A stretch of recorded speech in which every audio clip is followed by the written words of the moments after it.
The coffee dripped slowly into the white mug, each drop marking the rhythm of another quiet dawn. Zoe Pierce stirred it gently, as if the sound itself might break something fragile in the dim light of the kitchen. At 30, she already knew that morning dance by heart, lighting the stove, turning the radio down low, and setting the tray with her father's medicine. Her hands moved on their own, trained by the repetition of days that felt like copies of one another. But that morning, something weighed differently in her chest. Maybe it was exhaustion, the kind that seeps into the soul, or maybe it was the feeling of slowly fading away, like a candle determined to light an empty room. The smell of coffee rose in the air, blending with the sweet scent of the breeze slipping through the half-open window. And she closed her eyes for a moment, just to feel it. David Pierce slept in the living room, covered with a thin sheet that Zoe carefully adjusted every night before she went to bed. He snored softly, his breathing uneven, the kind that belongs to someone whose body still carries the marks of an accident that changed everything. Zoe approached quietly, studying her father's aging face, the deep wrinkles, the gray hair scattered across the pillow, and the trembling hand resting on his chest. She pulled the sheet up to his shoulders with the tenderness of someone tending to something sacred. "One more day, Dad," she whispered, brushing his forehead with her fingertips. She didn't expect an answer. She never did. But she kept doing it anyway, because that small gesture was the only way she knew how to say "I love you" without letting her voice break. Guilt, her old companion, brushed against her heart like a shadow that never left. Would she ever have the right to live for herself? The bus came at 6:15. Zoe knew it with the precision of someone who couldn't afford to be late. She grabbed her worn-out bag, checked if her notebook was inside, the faded blue one filled with words no one else would ever read, and stepped outside with the key in her hand. Miami was still asleep, wrapped in shades of purple and orange that hinted at sunrise. The warm wind touched her face, and for a second, just a second, Zoe stopped. She closed her eyes and took a deep breath. It was the only time of day she truly felt alive, when the world hadn't yet asked anything of her. But the distant hum of an engine pulled her back. There was no time for daydreams. There never was. She ran toward the bus stop with that familiar feeling of always running, from something or toward something she no longer knew. Her job as a caregiver was hard, but Zoe had a gift for it. She knew how to listen, how to soothe, how to be present without suffocating. Her patients adored her, and she treated them as if they were pieces of her own father. But every month when she opened the envelope with her pay, the ache returned. It was never enough. Medical bills swallowed everything, leaving just the essentials: rice, beans, and the fragile hope that nothing would break at home. She even economized on gestures, as if she could save emotional energy for the harder days. And they always came. That morning, as the bus rattled through the still empty streets, Zoe opened her notebook and wrote, "God, give me strength for one more day. And if you can, give me a little peace too." Her prayers always sounded like apologies, as if she didn't deserve to ask for anything.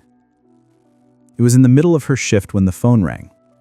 Zoe was helping Mrs. Margarita take a bath when she felt her cell phone vibrating in her apron pocket. She ignored it, but it kept ringing, again and again, until she finally excused herself and answered, her heart pounding. A woman's voice, calm, professional, almost robotic, came through. "Miss Pierce, we have a proposal for you." Zoe frowned, suspicious. Offers that sound too good always came with fine print. The woman explained, a family needed a full-time caregiver, with triple the pay, housing not included, but benefits provided. "It's a rare opportunity," said the voice on the other end. Zoe's heart skipped. Could it be real, or just another trap disguised as hope? She scribbled the address on a crumpled napkin, thanked the caller, and hung up. Then she just stood there, staring at her trembling hands. Something was about to change. She could feel it. That night, Zoe couldn't sleep. Lying on the narrow couch she shared with her exhaustion, she stared at the cracked ceiling and imagined what it would be like to care for someone in a different house, a different world. Would she have the strength to start over? Or was she already too tired to dream? The wind brushed against the window, cowing the faint scent of the distant sea. She closed her eyes for a moment and tried to find peace, but all she felt was the restlessness of someone who knows life is about to turn upside down. And maybe, just maybe, that was exactly what she needed. The address led Zoe to a place she had only ever known from a distance, one of those houses you glimpse through the bus window and wonder who could possibly live there. The Barrett mansion stood in one of Miami's most exclusive neighborhoods, built on a piece of land that kissed the bay. White walls, massive windows, sharp lines that cut through the blue sky with an almost aggressive elegance. Zoe stepped out of the Uber, a luxury she rarely allowed herself, and stopped in front of the iron gate, gripping the strap of her bag tightly. The reflection of the sea shimmered across the glass surfaces of the house, creating the illusion that the entire place was submerged in liquid light. It was beautiful, but intimidating. She took a deep breath, straightened her simple blouse, and pressed the intercom. A man's voice, deep and curt, replied, "Come in." The gate opened automatically, and Zoe took her first step into a world that didn't feel made for her. Inside, the house was even more striking than it looked from outside. Everything was wide, clean, minimalist, to the point of feeling empty. The furniture seemed like untouchable works of art, the marble floors reflected everything like mirrors, and the silence was so deep that Zoe could hear her own footsteps echoing down the halls. There was no life there, only order. A woman in a white lab coat greeted her with a polite but distant smile. "You must be Miss Pierce. Follow me." Zoe obeyed, feeling out of place, like a splash of color on a monochrome canvas. They crossed the main hall, passed a marble staircase, and entered a room on the first floor illuminated by a huge window that overlooked the garden. And that's where Zoe saw him for the first time. Hunter Barrett sat in a wheelchair, facing the sea through the glass. He didn't turn when she entered. He just sat there, still, as if in deep conversation with the horizon. The nurse whispered a few quick instructions, medication times, diet notes, mobility limits, then left, closing the door softly behind her. Zoe approached slowly, careful not to make a sound, and stopped in front of him. "Mr. Barrett?" Her voice came out gentler than she intended. The man turned his head slowly, and Zoe met a pair of clear, piercing eyes, the kind that seemed to see far beyond the surface. He smiled, not a polite smile, but one of recognition, as though he'd known who she was long before meeting her. "Zoe," he said, his voice raspy but warm, "I'm glad you came." Hunter was unlike any patient Zoe had ever cared for. Despite his frail body, there was a calm strength about him, a quiet wisdom that showed in every carefully chosen word. He didn't speak much, but when he did, it felt like each sentence carried the weight of a lifetime.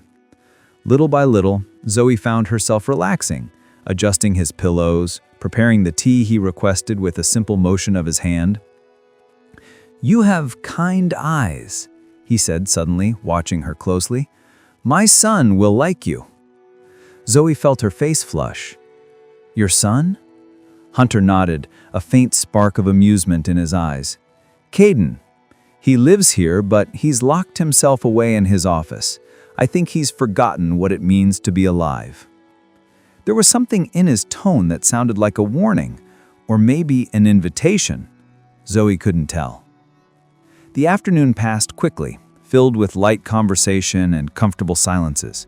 Hunter told stories from his youth, of travels around the world, of loves left behind. Zoe listened with genuine attention, smiling at the right moments, and he seemed grateful for that. But something unsettled her, a constant sense of being watched. Sometimes when she walked down the hallway or adjusted the curtains in Hunter's room, she felt an invisible weight on her back, as if someone's gaze followed her. She would turn around and see nothing, just the cold, unbothered stillness of the glass house.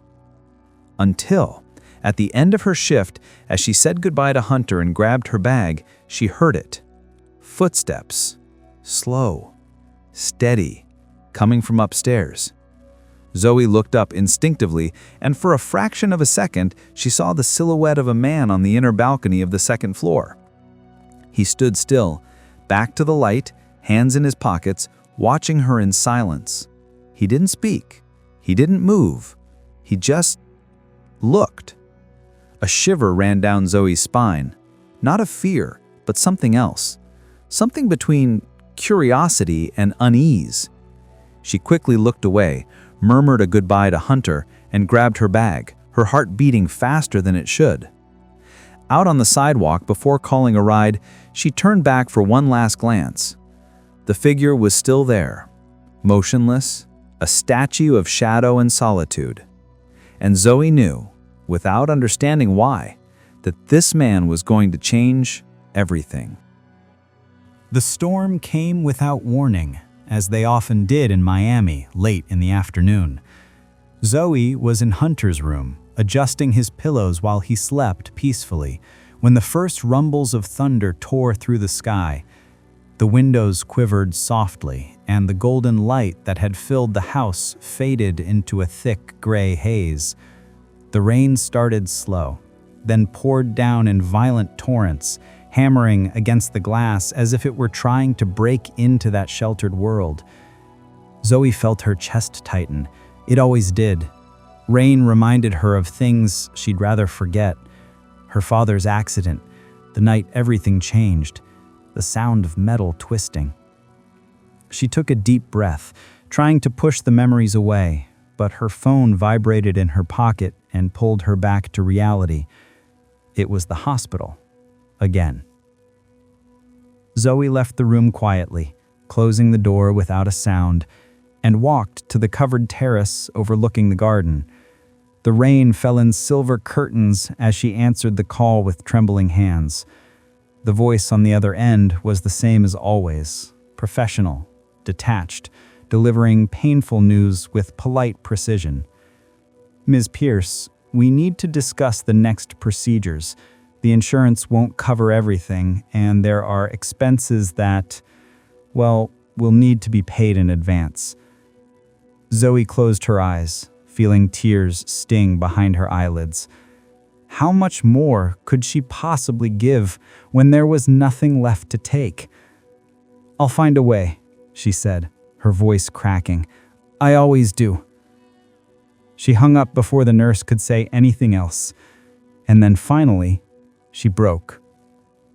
The tears came silently, hot, bitter, mixing with the sound of rain beating down on the world outside. Zoe gripped the railing, letting her head fall forward, her shoulders shaking as she fought the sobs. There was no one there. She could allow herself this moment to be weak, just for a breath. "Why does it have to be so hard?" she whispered, to the air, to God, to anyone who might be listening. I just want to break." The rain answered with another roar of thunder, as if the heavens were crying too. And Zoe didn't know it, but she wasn't alone. Someone was listening, and every word she spoke, every tear that fell, carved something deep into a heart that had long forgotten how to feel. Kayden Barrett was in his office upstairs, skimming through contracts that no longer meant anything to him when he heard it.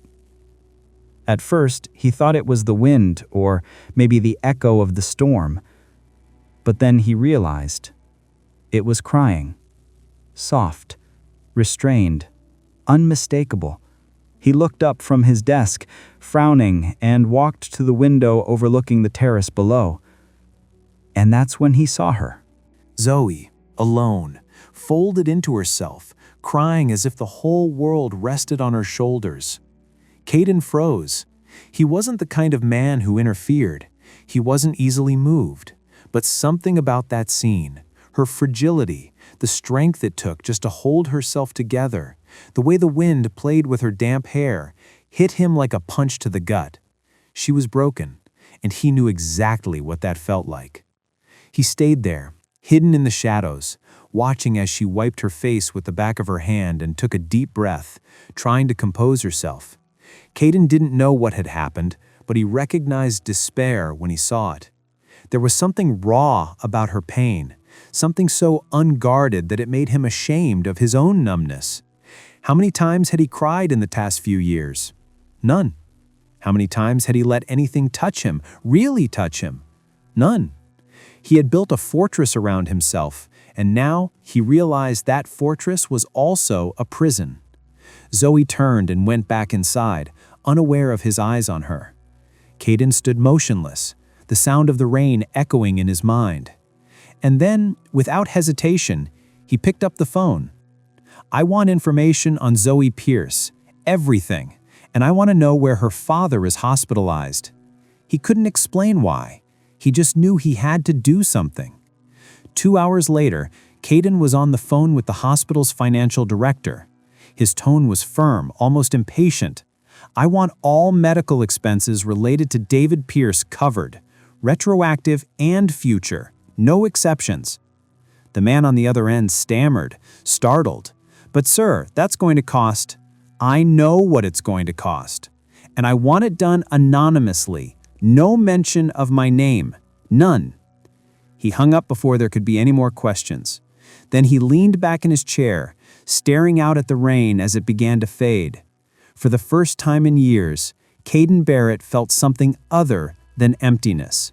He didn't know if it was guilt, compassion, or the beginning of something he didn't dare name. But he knew one thing for certain. From that moment on, Zoe Pierce was no longer just his father's caregiver. She was the reason he had started to feel again. The days that followed brought a routine Zoe had never imagined living. Mornings began with sunlight flooding Hunter's room. She helped him sit up, button the linen shirt he insisted on wearing, and settle into his wheelchair with the dignity of someone who had never lost his composure.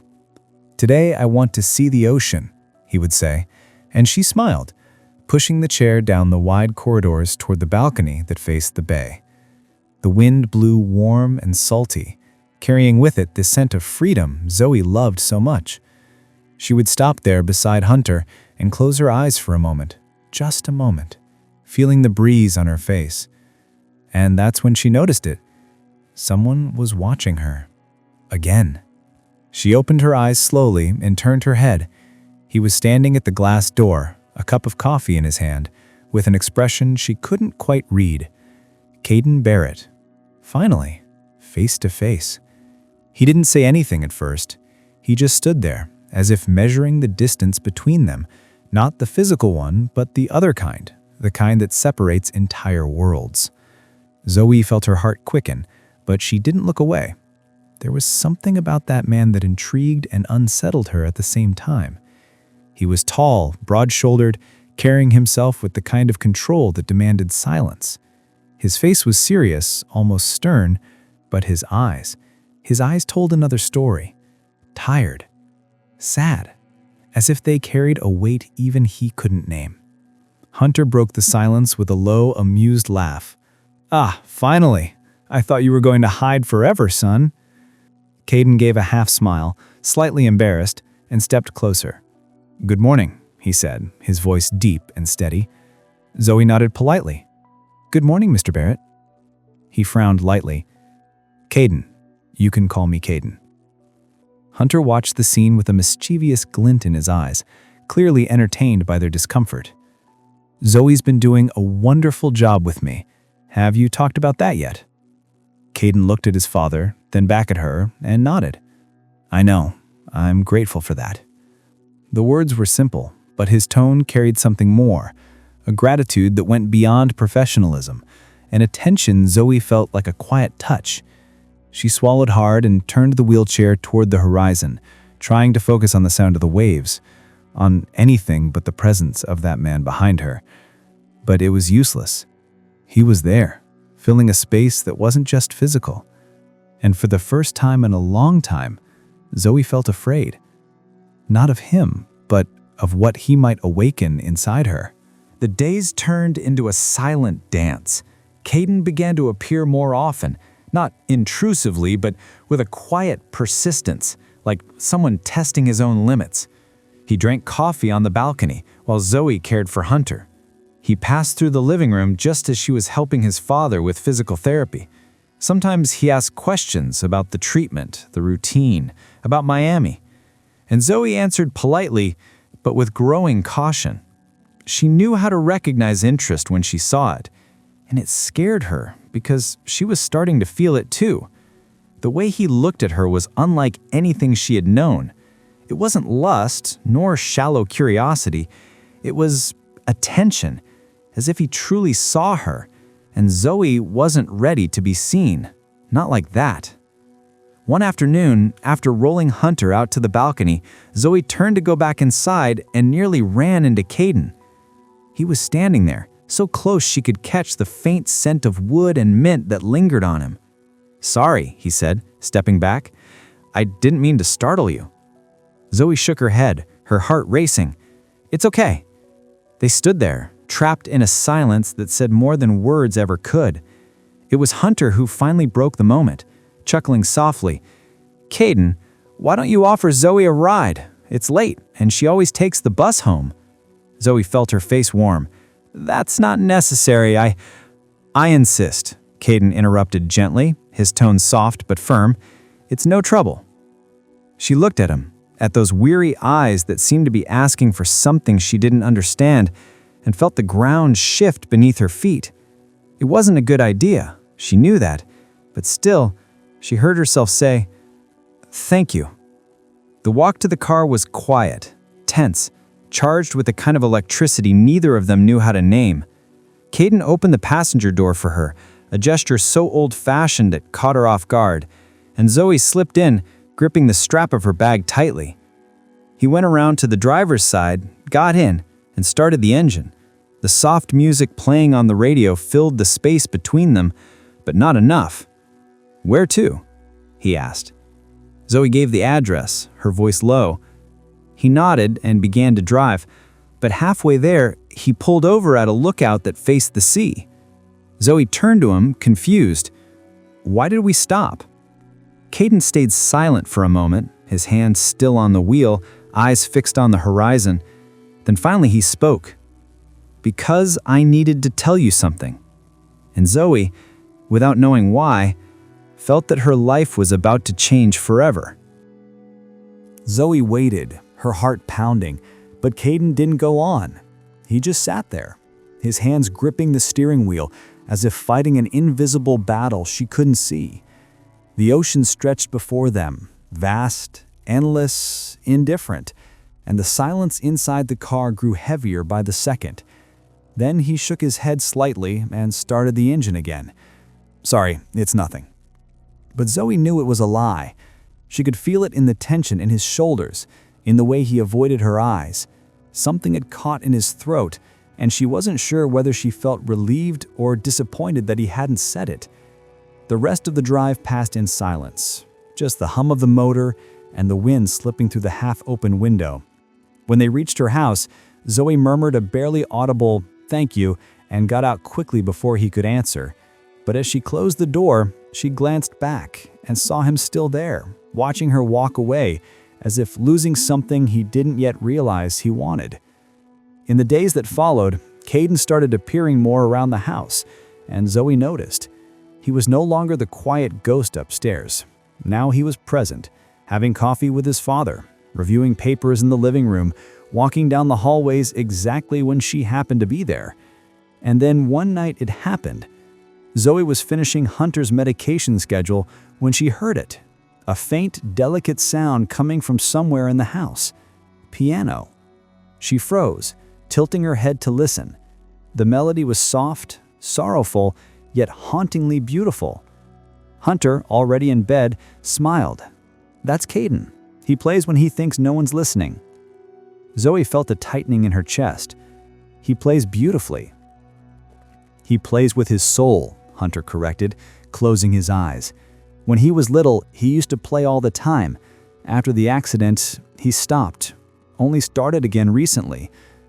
Zoe frowned. Accident? But Hunter was already drifting to sleep, and she didn't have the heart to press him. The music continued, pulling her in like a siren's call. She stepped out quietly, following the sound through softly lit corridors. The music led her to a room she had never entered before, spacious, paneled in dark wood, with a wide window overlooking the garden.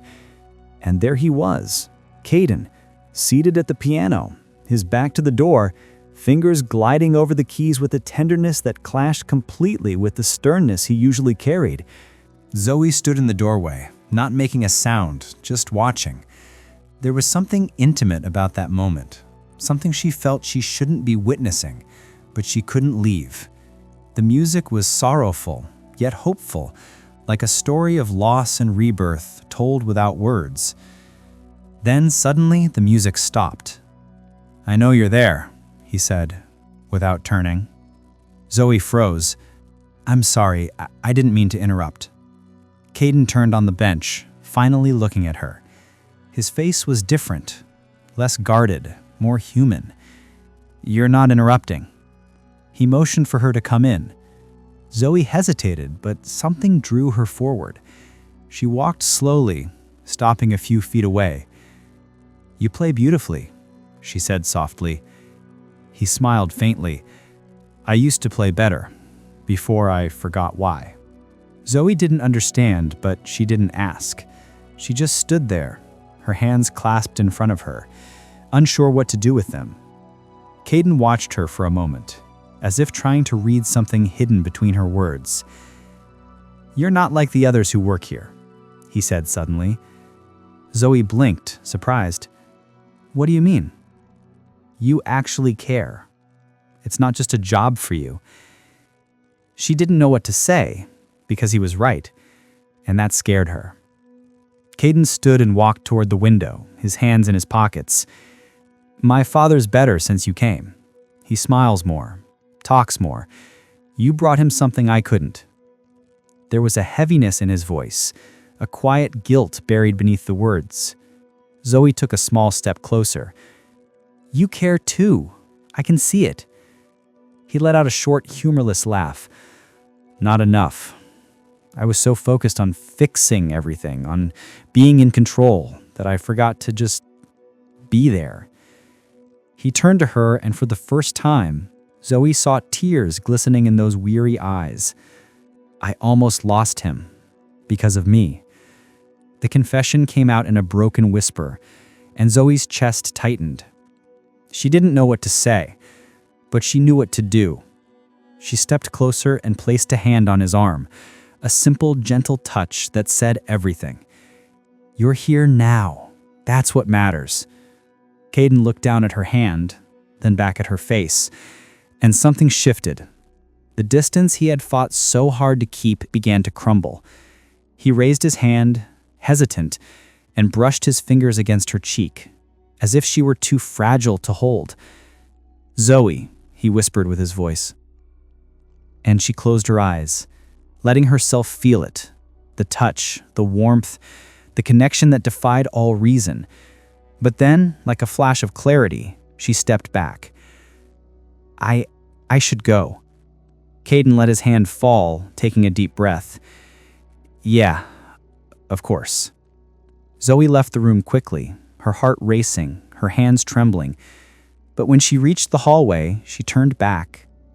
Kayden was still standing by the window, his silhouette outlined against the light, and she knew, with a certainty that scared her, that something had changed between them, something that couldn't be undone, and maybe deep down, she didn't want it to be. The discovery came out of nowhere, like thunder in a clear sky. Zoe was sorting through some of Hunter's papers on the small table beside his bed. Medical prescriptions, appointment reminders, notes about medication, when a white envelope slipped to the floor. She bent down to pick it up, and the moment she touched it, she noticed it was heavier than it should be. She opened it without thinking, assuming it was just another medical document. But what she found inside made her stop breathing. Bank statements, transfers, dozens of them, all directed to the hospital where her father had been admitted. all for amounts far too large to be coincidence, and all signed by Kayden Barrett. Zoe's hands began to tremble. She read them again and again, as if repetition could change what she was seeing. But it didn't. It was all there, black and white. He had paid for everything. The surgeries, the treatments, the appointments she believed were covered by insurance. It was him, from the very beginning. The world around her seemed to crumble. Zoe sat on the edge of Hunter's bed, the papers still in her shaking hands, and felt something burn deep inside her chest. A mix of anger, humiliation, and a pain she couldn't even name. Why had he done it? Out of pity? Charity? Or worse, to keep her tied to him, dependent, controlled? The questions exploded in her mind, each one sharper than the last. She'd always had so little in life, but she'd always had dignity. She paid her own bills, no matter how impossible it seemed. She cared for her father with her own strength. And now she found out that everything had been a lie. That she had been living off a man she barely knew, a man who watched her in silence, who played piano alone in the dark, and who now, in some twisted way, owned a part of her that should never have been for sale. Her wounded pride throbbed like an open wound. Hunter stirred and saw her sitting there, pale, clutching the papers with trembling hands. "Zoe, what happened?" She lifted her eyes, and he saw the tears she was fighting back. "Did you know?" Her voice came out broken, accusing. Hunter frowned, confused, until his gaze fell on the documents. Then he understood. He let out a deep sigh, the kind that carries the weight of secrets long kept. "I knew." Zoe felt the world spin. "And you didn't tell me?" "He asked me not to," Hunter said softly, but firmly. "He didn't want you to feel like this." "Like what?" she burst out, her voice cracking. "Humiliated? Bought?" Hunter shook his head. "Cared for. He just wanted to help." But Zoe couldn't hear it, couldn't accept it. She stood, shoving the papers into her bag with sharp, angry movements. "I don't need his help. I never asked for it." She stormed out of the room, her footsteps echoing through the glass house like thunder. She needed to leave, to get out before she completely broke. But when she reached the main hall, he was there. Kayden, standing by the window, as if he'd been waiting. He turned at the sound of her steps, and something in his face shifted when he saw her expression. "Zoe," she raised her hand, stopping him. Don't say anything." He stepped forward, his voice urgent. "Let me explain." "Explain what?" she snapped, her voice trembling with barely contained anger. "That you used me? Turned me into your personal charity project?" Kayden frowned. "That's not what this was. I just wanted—" "What?" She cut him off, tears spilling freely now. "To help me? To save me?" "I don't need saving, Kayden. I've been surviving on my own for years." He stood silent for a moment, jaw tight, then spoke again, his voice low but steady. "I know you have. I've seen it. I heard you that night in the rain, begging for a break. I couldn't ignore it." Zoe felt as if he'd punched the air from her lungs. He had heard everything. She closed her eyes, shame flooding every part of her. "You had no right." "I know," he said, his voice breaking. "But I couldn't just stand by. Not after seeing you." He took a step closer, hand half raised as if to touch her, but he didn't dare. "I didn't do this to make you feel small. I did it because Because you made me feel alive again." Zoe shook her head, tears streaming freely now. "It doesn't matter why. You took the only thing I had left, my dignity." And before he could answer, she pulled something from her pocket, a crumpled sheet of paper, her resignation letter. She let it fall to the floor between them and turned for the door. "Please," Kayden's voice cracked, desperate. But she didn't stop, didn't look back. She walked out the door, down the front steps, and away from the glass house, her heart shattered and her pride burning like a flame that refused to die. Inside, Kayden stood motionless, staring at the letter on the floor. For the first time in a long time, he felt the full weight of loneliness crush his chest. He had tried to do the right thing, but all he had managed to do was drive away the only person who, in so little time, had become essential to him. And now she was gone, leaving behind nothing but the fading echo of footsteps he feared he might never hear again. The days that followed felt like crossing a gray desert. Zoe went back to her old routine, waking before sunrise, taking care of her father, catching crowded buses, working with other patients in homes that had no wide windows or ocean views. Everything should have gone back to normal, but it didn't. Because in every silence, in every pause between one task and the next, she could hear it, the sound of the piano, that sad, beautiful melody Kayden used to play when he thought no one was listening.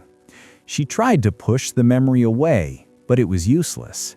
The sound followed her like a gentle ghost, reminding her of something she didn't want to admit, that she had felt something in that house, something that went far beyond gratitude or professional respect. And now, away from it all, that something ached like a wound that refused to heal. Viviana noticed the change right away. They were sitting in the small apartment Zoe shared with her father, drinking reheated coffee, when her friend finally spoke up. "Are you going to tell me what happened, or do I have to drag it out of you?" Zoe stirred her spoon in the cup, eyes fixed on the dark liquid. "I quit my job." Viviana raised an eyebrow. "The best job you've ever had? The one that paid 3 times more? Why?" Zoe took a deep breath, the words catching in her throat. "Because he paid my dad's medical bills without telling me, and I found out." Viviana fell silent for a moment, processing. Then, instead of the outrage Zoe expected, she simply asked, "And why do you think he did that?" Zoe looked up, confused. "Pity? Control?" Viviana shook her head. "Or maybe because he cared." The words hung heavy in the air, impossible to ignore. Zoe tried to reject them, but couldn't. Viviana leaned forward, her voice soft but steady. "Look, I get it. Pride, I understand it better than anyone. But sometimes you have to stop fighting alone and let someone carry a bit of the weight. That doesn't make you weak. It makes you human." Zoe felt tears sting her eyes, but she held them back. "I don't want to be someone's project. I don't want to be the poor girl he decided to save." "And what if that's not what this is?" Viviana pressed gently. "What if he just liked you?" The question echoed in her chest like a bell, awakening something she had locked away. Fear. Because if it were true, if he really cared, then she had thrown everything away. For pride. For fear of allowing herself to be seen, to be loved, to be vulnerable. Meanwhile, across the city, Kayden was living through his own quiet hell. He tried to reach her, called dozens of times, but she never answered, sent messages that went unread. He even went to her house, but when he knocked, David opened the door with a kind smile. She asked me to tell you she's not home." Kayden stood there on the doorstep, feeling like an intruder, like someone who had broken something precious and didn't know how to fix it. "Please," he said softly, "just tell her I'm sorry." David studied him for a long moment, then nodded. "I'll tell her. But you need to understand something, son. My daughter's spent her whole life taking care of everyone else. She's never let anyone take care of her. You scared her. Not because you helped, but because you showed her she doesn't have to carry everything alone." And with a final nod, he closed the door. Kayden went back to the glass house, but now it felt emptier than ever. Hunter watched him quietly, worried, seeing his son slowly fade. "Are you really going to give up?" the old man asked one night as Kayden pushed his food around his plate without eating. Kayden looked up, his eyes tired and lifeless. "I don't know what else to do." Hunter gave a faint, knowing smile. "You fight. You show her it wasn't pity, it was love." The word hit the air between them like a shock. Love. Kayden opened his mouth to deny it, but couldn't, because it was true. Somewhere between the silences and the glances, between the music and the unspoken words, he had fallen in love. And now she was gone, and he didn't know if she would ever come back. That was when Hunter did something that would change everything. He called the nurse, asked for paper and a pen, and began to write. His hands trembled, the letters uneven, but he kept going. When he finished, he folded the paper carefully and handed it to Kayden. "Take this to her, and don't come back without an answer." Kayden took the letter, looking at his father with a mix of gratitude and fear. What if she doesn't want to listen? Hunter smiled, his frail hand resting against his son's cheek. "Then you keep trying, because true love doesn't give up. She only learned how to love because she met you, son. Now it's your turn to show her you've learned too." And Kayden, holding that letter as if it were the most precious thing in the world, knew exactly what he had to do. He had to go to her, not to ask for forgiveness, but to prove that he was willing to wait for as long as it took. The late afternoon painted the Miami sky in shades of orange and pink, colors spilling over the warm sand. Zoe walked barefoot along the shoreline, her feet sinking into the damp sand as the salty wind tangled her hair. She hadn't planned to come here. Something inside her had pulled her, a restlessness that had lingered ever since she received Hunter's letter. The old man's trembling handwriting said things she hadn't been ready to hear. "My son never knew how to love until you came along. He carried so much guilt, so much pain that he forgot what light felt like. You were his light, Zoe, and he needs you to know that." The words echoed in her mind as she walked, eyes fixed on the endless horizon. And then she saw them. Two figures in the distance, one supporting the other, walking slowly along the beach. Her heart skipped a beat. She knew that walk. She knew that posture. It was impossible, and yet it was happening. As she drew closer, the image came into focus. Kayden, in a white shirt with the sleeves rolled up, was holding David steady as they walked. Her father moved with effort but wore a wide, joyful smile. The sight was so surreal, so unexpected that Zoe stopped in her tracks, her legs trembling. How were they there, together? The world around her seemed to slow. The sound of the waves faded into the distance. All she could see were those two men, the father she loved more than anything, and the man who had turned her world upside down. And in that moment, something inside her broke, or maybe, finally, healed. David saw her first, His face lit up, and he lifted his free hand, calling out, "Zoe, sweetheart!" His voice was stronger than she remembered, filled with a joy she hadn't heard in a long time. Kayden looked up then and froze. He didn't smile. He didn't move. He just stood there, holding David's arm, his expression a mix of hope and fear. Zoe began to walk toward them, slowly, every step heavy, as if crossing an invisible chasm. When she reached them, David reached out his hand, and she took it, gripping it tightly. "What are you doing here?" she asked, her voice trembling. David smiled, glancing between them. "This young man showed up at our door, said he wanted to get to know me properly, and that he needed my permission for something." Zoe frowned, confused, turning to Kayden. He took a small step forward, letting David stand on his own for a moment, and looked at her with an intensity that stole her breath. "I needed his permission," Kayden began, his voice low but steady, "to apologize the right way, to show you that I don't see you as some project or someone who needs saving. I see you, Zoe, completely. And everything I did was because I couldn't stand the thought of you suffering alone when I could do something about it." He took a shaky breath, his eyes glimmering with raw emotion. "It wasn't pity. It never was. It was admiration, respect, and something more, something I didn't even know I could still feel." The words hung between them, stripped bare of everything but truth. Tears slipped down Zoe's cheeks, hot and unstoppable. Sensing the moment, David gave Kayden a gentle pat on the shoulder and said with a teasing smile, "I'm going to take a little walk. You two should talk."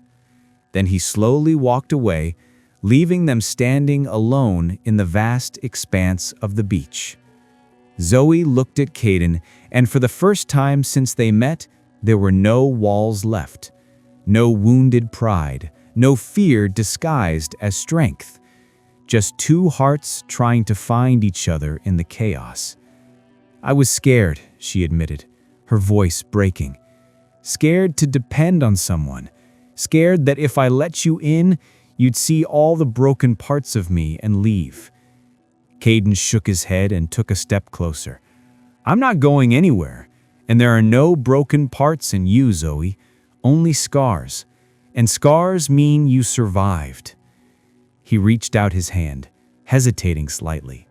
"Let me carry a little of the weight, not because you can't do it alone, but because you shouldn't have to."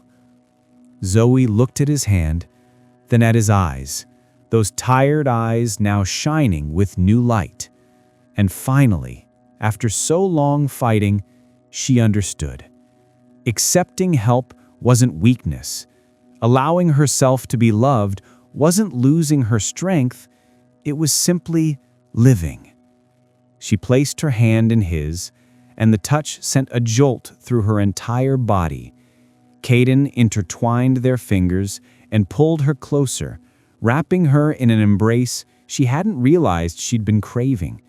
Zoe melted into him, breathing in the scent of salt and wood, feeling the warmth of his body, the steady beat of the heart she had almost let slip away.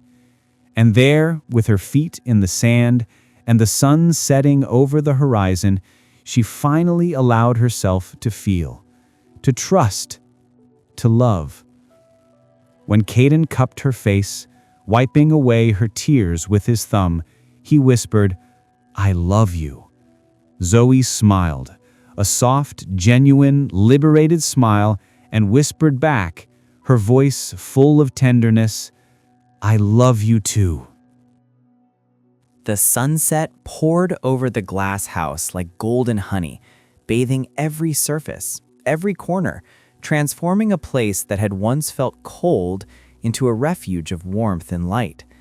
Zoe was on the balcony beside Hunter, slowly pushing his wheelchair as he watched the sea with that serene smile that had become more frequent. The old man seemed at peace, as if he could finally rest, knowing that the pieces of his life had fallen into place. "You brought my son back to me," he said suddenly, his voice hoarse but full of gratitude. Zoe squeezed his shoulder gently. He never left. He was just lost. Hunter chuckled softly. And you found him. She smiled, feeling her chest warm. No, they had found each other. In the midst of pain, guilt, wounded pride, and fears, they had found each other. And now, finally, they could breathe. Kayden appeared at the balcony door, 2 cups of tea in hand, and the look he exchanged with Zoe said everything without words. He approached, handing a cup to her father and the other to her, then stood beside them watching the horizon. Something was different about him now. The tension that had weighed on his shoulders had vanished.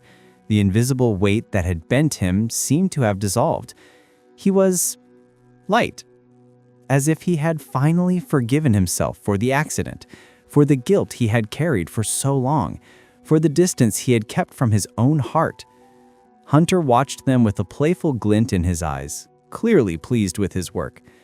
"You know," he said, breaking the silence, "I always knew you two would end up together." Zoe and Kayden exchanged a glance, laughing. "What do you mean?" Zoe asked. Hunter shrugged. "You had the same wound, and similar wounds recognize each other." The days that followed were filled with precious simplicity. Zoe continued caring for Hunter, but now it was no longer just work, it was family. She and Kayden developed their own routine. Breakfast together before the day began, walks along the beach in the late afternoon, long conversations on the balcony as the sun set. He returned to playing the piano, and now she was always nearby, sometimes sitting on the sofa reading, sometimes just listening with her eyes closed and a smile on her lips. The music was no longer sad. It still carried emotion, but now there was hope in it, a lightness, as if each note was a silent thank you for the second chance life had given them. And on nights when he lost himself in the keys, Zoe would approach, place a hand on his shoulder, and he would stop, turn, and pull her close. Because now they knew. Love doesn't need to be shouted. It lives in silence, in gestures, in touches that speak louder than 1,000 words. One morning, Zoe woke before dawn, as she always did, but this time it wasn't for work. It was just to feel. She stepped onto the balcony barefoot, wrapped in a light blanket, and sat in the rocking chair, watching the sky change color. The wind brushed her face, carrying the scent of the sea, and she closed her eyes. That gesture, closing her eyes to feel the wind, had always been her way of finding peace. But now, for the first time, she wasn't seeking peace. She already had it. Kayden appeared soon after, 2 cups of coffee in hand, and sat beside her in silence. They stayed like that for long minutes, simply feeling each other's presence, until he finally spoke. "You know you've changed everything for me, right?" Zoe opened her eyes and looked at him. "You've changed everything for me too." He smiled, the rare smile she now saw more often. "Then we're even." That afternoon, David came to visit, brought by Viviana, who insisted on meeting the billionaire who stole my best friend's heart. The house filled with laughter, stories, and a simple joy none of them had imagined possible. Hunter and David got along immediately, exchanging jokes and playful jobs like old friends. Viviana pulled Zoe aside, whispering with a mischievous smile, "You deserve this, all this love, all this light." Zoe felt her eyes fill with tears, but this time, they were not tears of pain. They were tears of gratitude, because she finally understood. True love doesn't weigh you down, it illuminates. And light, when true, doesn't blind. It warms, guides, transforms. Zoe looked through the window, watching Kayden laugh at something David said, and felt her heart overflow. She had spent so much time carrying the weight of the world alone that she had forgotten how light life could feel with someone by her side. The day ended with everyone gathered on the balcony, watching the sunset once more. Hunter sat between David and Viviana, the 3 chatting animatedly. Kayden and Zoe stood a little apart, holding hands, just watching. He pulled her closer and whispered in her ear, "Thank you." She turned to him, puzzled. For what? For teaching me to live again, for showing me that love isn't about controlling or protecting, it's about being present. Zoe rested her head on his shoulder, sighing contentedly. "You taught me too. You taught me it's okay not to be strong all the time." They stayed that way, embraced. as the sky transformed into a spectacle of colors. And then Zoe did what she always did when she wanted to feel peace. She closed her eyes and let the wind touch her face. But this time, for the first time in her life, she didn't just feel peace. She smiled. A true, deep smile from a place she had thought would remain broken forever. And when she opened her eyes, she found Kayden looking at her with that look that said everything. They had found each other, and now, together, they carried not the weight of pain, but the weight of light. Just as Zoe discovered that true love can heal wounds that once seemed impossible to mend, each of us carries this power of transformation within ourselves. Her journey reminds us that accepting help is not a sign of weakness, but of courage. The courage to allow ourselves to be seen, to trust, to open our hearts even when they've been broken before. True love does not weigh us down. It illuminates.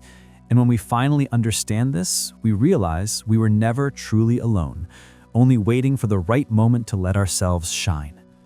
Stories like this touch us because they reflect our own struggles, our fears, our deepest longings for connection and surrender.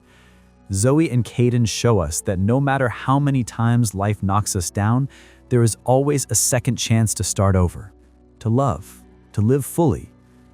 True romance is not only in grand gestures, but in shared silences, in glances that say everything, in hands that meet when we need them most. And we all deserve to experience this kind of love, one that warms the soul and transforms weight into light. If this story touched your heart in some way, if you felt every emotion alongside Zoe and Kayden, write in the comments, "Love transforms lives." We want to know how this journey resonated with you, which moments moved you the most, and what lessons you carry into your own life. Your participation makes all the difference and inspires us to keep sharing stories that warm the soul and renew faith in the power of true love. Subscribe to Eternal Romance Stories and experience in every episode emotions that warm the soul and reflections that transform the heart. Here, every story is an invitation to feel, to dream, and to believe that love always finds a way, even when everything seems impossible. Don't miss the upcoming journeys that will move you and help you see the world and love in a completely new way. And this was just one of many stories that will continue to touch your heart here. Prepare yourself, because the next episode promises to reach even deeper into the soul and remind us that no matter how lost we feel, there is always a light waiting to guide us back home.